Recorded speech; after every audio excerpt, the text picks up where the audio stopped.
আসসালামু আলাইকুম, ওয়েলকাম জানাচ্ছি বাঙালির রান্নাঘর লিপিস ডেলি ব্লগে। আজকে নিয়ে আসলাম শীতকালীন হরেক রকম সবজি দিয়ে একটি রান্নার রেসিপি, একেবারে ঘরোয়া রেসিপি। তো আমার আজকের রেসিপি দেখার জন্য অবশ্যই আমার সাথে থাকুন। এখানে ছোট চিংড়ি নিয়েছি এবং হলুদ গুঁড়ো, ধনে গুঁড়ো, মরিচ গুঁড়ো, সাথে স্বাদ মতো লবণ। এই যে চিংড়ি মাছের মাথাটাকে আমি শিলপাটায় বেটে নিয়েছি আদা বাটা, পেঁয়াজ বাটা, রসুন বাটা, কাঁচামরিচগুলোকে মাঝখান থেকে বরাবর করে কেটে নিয়েছি। তো আমি আসলে সহজ এবং ঘরোয়া উপকরণে সুস্বাদু রেসিপি কিভাবে তৈরি করতে হয় সেটাই আমি আপনাদের সাথে সবসময় শেয়ার করে থাকি। তো আমার রেসিপিগুলো যারা দেখেন তাদেরকে তো অসংখ্য ধন্যবাদ। যাই হোক, আমার তেলটা গরম হয়ে আসার পরে আমি এই সব বাটা উপকরণগুলো দিয়ে দিলাম। এবার এটাকে খুব ভালোভাবে আমি কিন্তু কষিয়ে নিব। তো আমার চ্যানেলটি সম্পূর্ণ নতুন, আমার ভিডিওগুলো যারা দেখছেন তাদেরকে আমার অনুরোধ থাকবে আমার চ্যানেলটি সাবস্ক্রাইব করে পাশে থাকা বেল আইকনটি ক্লিক করে দেওয়ার জন্য। আর যারা ইতিমধ্যে চ্যানেলটি সাবস্ক্রাইব করেছেন তাদেরকে অন্তর থেকে অসংখ্য ধন্যবাদ। আর যারা ইউটিউবার আছেন তাদেরকে অনুরোধ করব, আমিও নতুন, আমার পাশে আপনারা থাকুন এবং আমাকে সহযোগিতা করুন। আপনাদের সহযোগিতা আমি একান্তই কামনা করছি এবং অবশ্যই আপনি কমেন্টে আমাকে হাই লিখে দিয়ে যাবেন চ্যানেলটি সাবস্ক্রাইব করে, তাহলে আমিও দ্রুত গতিতে আপনার চ্যানেলে চলে যাব। অসংখ্য ধন্যবাদ সবাইকে।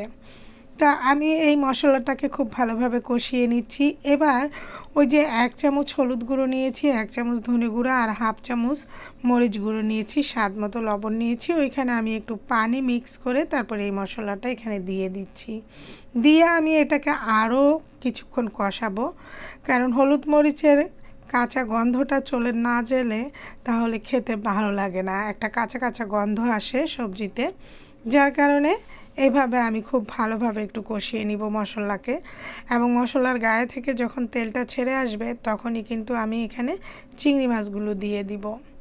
চিংড়ি মাছগুলো হচ্ছে পুকুরের ছোট ছোট চিংড়ি। এই চিংড়িগুলো দিয়ে যদি শীতকালীন হরেক রকম সবজিগুলো রান্না করা যায় তাহলে কিন্তু খেতে খুবই মজা হয়।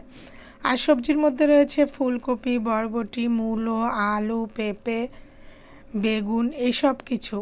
এগুলো শীতকালে খুব ভালো পাওয়া যায়। তাই এইভাবে যদি আপনারা চিংড়ি মাছ দিয়ে এই সবজিটা রান্না করতে পারেন, আর বিশেষ করে যদি ছোট চিংড়ির মাথাগুলোকে শিলপাটায় অথবা ব্লেন্ডারে ব্লেন্ড করে নিতে পারেন, সেটা দিয়ে যদি আপনি সবজিটা রান্না করেন তাহলে দেখবেন খেতে কী না স্বাদ হয়, একেবারে দুর্দান্ত স্বাদ হবে।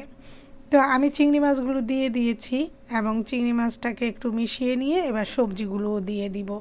পানি তো দেখলেন, আমি বাটিতে, যে বাটিতে মশলা গুলিয়েছিলাম ওই বাটিতে সামান্য পানি দিয়েছি, হাফ কাপের মতো হবে। এবার এই মশলাগুলোর সাথে সবজিগুলো, চিংড়িগুলো সব কিছু আমি খুব ভালোভাবে মিশিয়ে নিব এবং চুলোর হিটটা আমি মিডিয়ামে রাখবো। মিডিয়ামে রেখে এই সবজিগুলোকে আমি ঢাকনা দিয়ে কষিয়ে নিব। এমনভাবে সবজিগুলোকে আমি কষিয়ে নিব যেন আমার সবজিটা একেবারে 80% সিদ্ধ হয়ে যায়। এভাবে যদি আপনি কষানোর মধ্যে আপনার সবজিটা সিদ্ধ করে নিতে পারেন তাহলে আপনার রান্নার সময় বেশি লাগবে না, খুব কম সময় লাগবে এবং আপনার রান্নাটাও খেতে খুব সুস্বাদু হবে। শুধু যে এই সবজিটা তা না, যে কোনো সবজি দিয়ে আপনি যে কোনো রান্না করেন। আমি ঢাকনা দিয়ে কিন্তু এটাকে খুব ভালোভাবে কষিয়ে নিয়েছি। আমি কিছুক্ষণ পর পর নেড়ে চেড়েও দিয়েছি, আপনারাও কিছুক্ষণ পর পর নেড়ে চেড়ে দিবেন।